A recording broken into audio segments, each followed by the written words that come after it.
back again with the, what's this even called? Budget build car.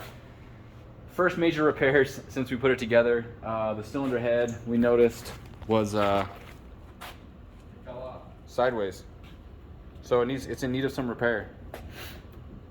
If you do it sideways, you lose compression in the back too. Everything else will work just fine. It's just the back. I think we need like a laser level to get it lined up again. But Cole's been doing this today. How's it been going? Easy. Easy? Easy. Unless you forget to take the wastegate off, then the head doesn't come off. So we missed the first part of this, but we started lifting the head off and it was not coming off. And then the boost ring and the other thing and the stuff and the turbo. But we're about to lift it off of here. So I want to see how bad that gasket is. I really think that number 5 and number 6 are blown in between the two. Because if I remember when I did the compression check, there was low compression on the back 2 cylinders, and there were some symptoms that made me think that maybe they were blown between cylinders. And it's also coolant compression mix. So I think it's going to be a major failure, but we have not taken the head off yet to see how bad the gasket is. So I'm curious to see how that's going to look. What's holding us up? Probably nothing. That's heavier than I remember. Whoa.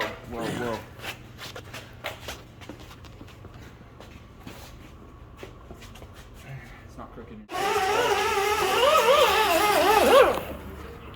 What going on there? Just cleaning. Yeah.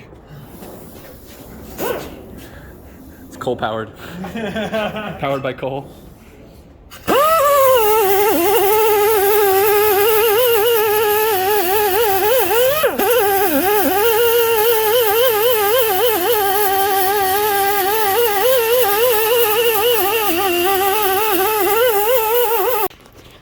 Alright, so we found the point of failure. There was actually several of them. I wasn't able to get the video before we cleaned the block because I ran out of storage space on my phone. Thought I was filming it. Anyways, we cleaned this all up.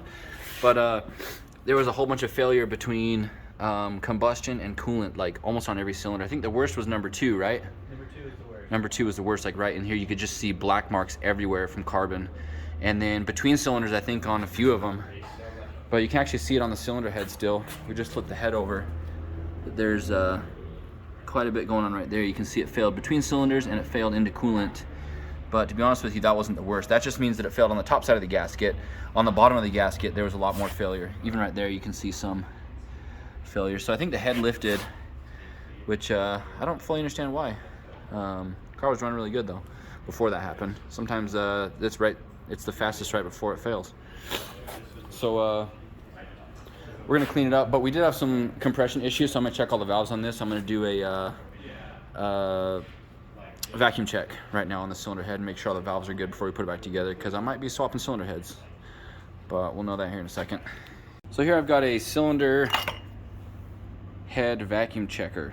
That gauge is not anywhere near calibrated, but at least I know when a cylinder head tests good with vacuum, it's between those 2 screws down there. So we're gonna run this test on this engine and see what we come up with. So, cylinder 1, this basically covers the entire combustion chamber and makes sure it puts a vacuum against the valves that are closed and makes sure that there's no leakage. So cylinder 1 is not great. It should be down between those 2 screws, which it is not. Let's check cylinder 2.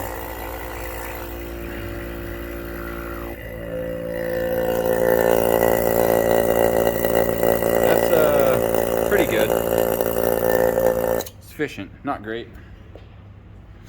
You got it? Yeah. Cylinder 3. Same thing, that's pretty good. Cylinder 4.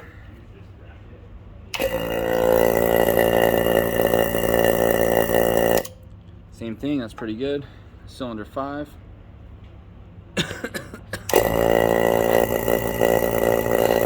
Same thing, that's pretty good.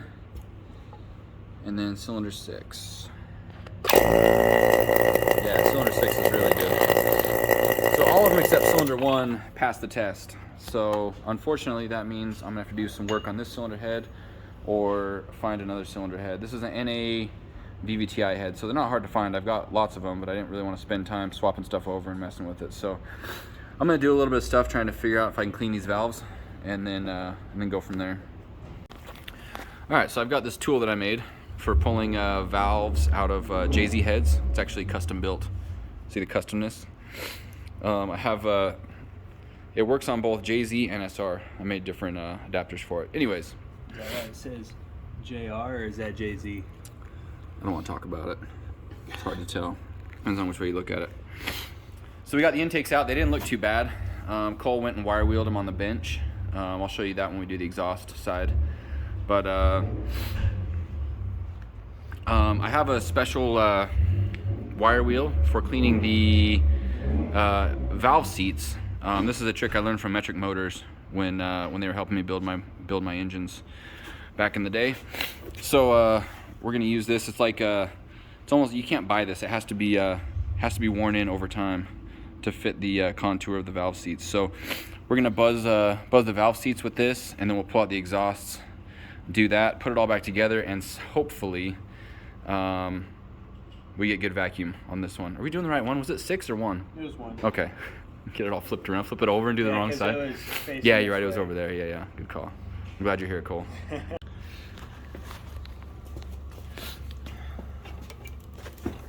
So this tool, pretty fancy. You just put some pressure down, unlock the valve, and fish the keepers out. And hope they don't go shooting across the shop. The hard part is putting it back in. Taking them out's easy. I'm not gonna show the hard part. Nobody likes to see the struggle, right? That's what the world needs these days. See that struggle. Oh, let's spin that. Let's spin that around the other way. Oh, good call. Might have more chance. Kelly and I did this the other day on the Dodge. So easy. On the Cummins. There's a special tool for it. Ooh, 2 for 1. Dang. So you can kind of see right here. Focus. There's a little bit of junk carbon on the exhaust seats. So hopefully by running the wire wheel in there, we can clean some of that stuff out and get it to seal up. I'm pretty confident that's what's going to happen because I didn't see any damage to the valves themselves.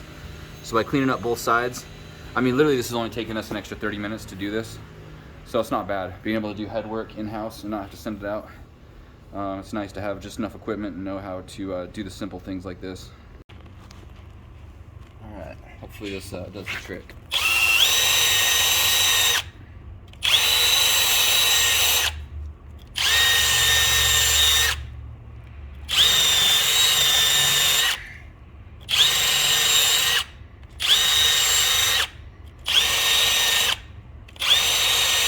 This is a cheap valve job. So clean. But Cole was just pointing out that I don't know if we'll be able to see it here. There is some significant pitting on the valves. Focus. There we go. Focus. There we go. There's some pitting going on there. Not super nice. So we could cut them, but I don't want to reshim the head since I'm kind of in a hurry, so I don't know. We're gonna throw it back together real quick and see if it vacuum checks. If it does, then I'll keep running them. I know eventually we'll have to deal with this, but budget build. I'm not trying to do a whole head job right now. Budget!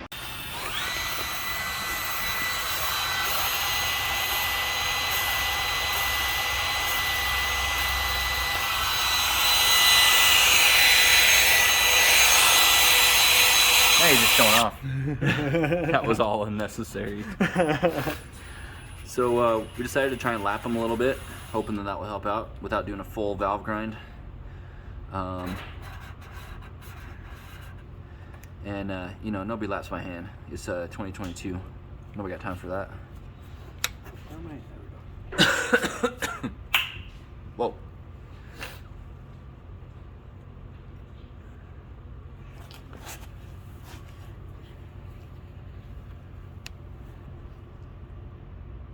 Looks pretty good to me. Well, this side does. The valve price still looks like crap, huh? Not bad. You can at least see a noticeable difference from where it was sitting. Yeah, I see a couple of the pits here. Honestly, we could do some more. Might as well. Has a really bad pit. Right there. Hmm. Right there. Well, let's give it a shot. We'll keep going. All right, we got the valves back in, so let's give it a shot and see what we got now.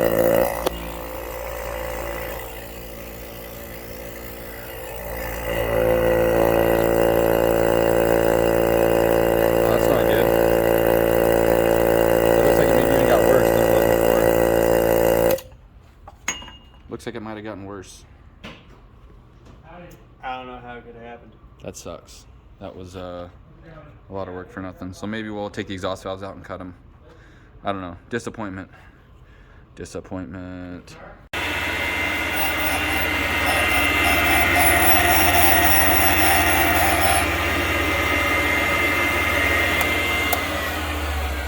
So we ended up deciding to cut the valves. I was talking about like limited head skill abilities we have here, but we have a valve grinder. So this is more than I wanted to do, but at least we have the equipment to do it. Explain it to me. It grinds the valve. It's the best I can do. But the cool thing is, No, it doesn't. what does it do? Oh, it resurfaces the valve. You're right, you're right. But the nice thing about this, well, let's see. Do you have any, yep, we got all the grinds out, or all the pits. To set valve lash, it's cool because we can put it in this thing here and then just cut the tip of the valve to set lash. I'll show you how that works. But instead of changing the shim size on top of the bucket, we basically shorten the valve to make the shims that are already in there fit. So just another trick that I learned from Metric Motors. What are you doing, Cole? Put can. Which cylinder was it? It was cylinder 1. This is the second time we've had it apart. We took it apart the first time, did all the, cleaned it up, and did everything we could without cutting valves, and it was not enough. In fact, it got worse. So hopefully there's not any damage to the seats. I actually do have a tool to cut the seats, but I don't want to have to do that. So at this point, with the cam bolted in and the buckets in there, I can push the valve up from the bottom. If you look right here, if I can get it in the right hole there.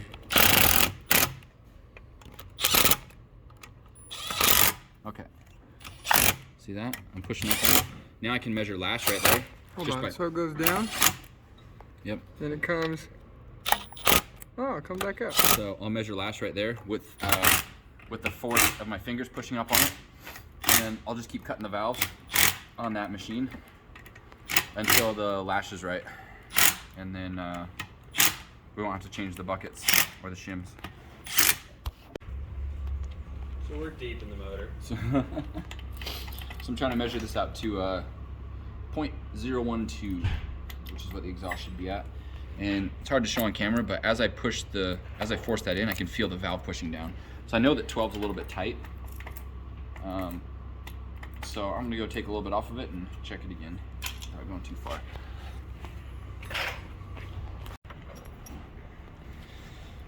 Okay, so I get this set up in here. Such a handy piece of equipment. Lock it in. I gotta find my kind of 0 point. Goodness. Headphone users beware. There's my 0 point. It's barely touching.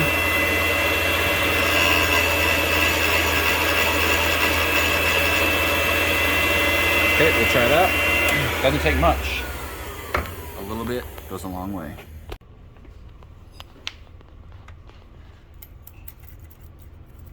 There we go. That's a lot better. That one's a little bit loose. Hot dog hallway. This one's a little pretty good. I'm gonna leave it at that. And so now we can reassemble it, and then do another vacuum check and hope that it works. Hopefully.